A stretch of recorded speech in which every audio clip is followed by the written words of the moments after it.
ఈరోజు బ్రేక్ఫాస్ట్లోకి పూరి ఇంకా బేసన్ కర్రీ. ఎక్కువ ప్రాసెస్ ఏం లేకుండా సింపుల్గా అయిపోతుంది. ఇలా ట్రై చేయండి.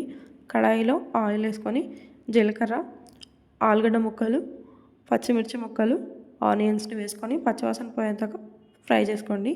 తర్వాత కొద్దిగా పసుపు అల్లం వెల్లుల్లి పేస్ట్ వేసుకొని ఫ్రై చేసుకున్న తర్వాత కొద్దిగా కారం, ధనియాల పొడి వేసుకొని కలిపి తగినన్ని వాటర్ చూసుకొని యాడ్ చేసుకోండి. కొద్దిగా సాల్ట్ కూడా చెక్ చేసుకుంటే సరిపోతుంది.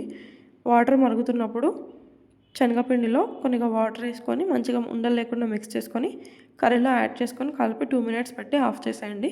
తర్వాత పూరి కోసం నేను గోధుమ పిండి తీసుకుంటున్నాను. గోధుమ పిండిలో కొద్దిగా సాల్ట్, షుగర్, వాటర్ వేసుకొని ఎక్కువ గట్టిగా లేకుండా మెత్తగా మిక్స్ చేసుకోండి.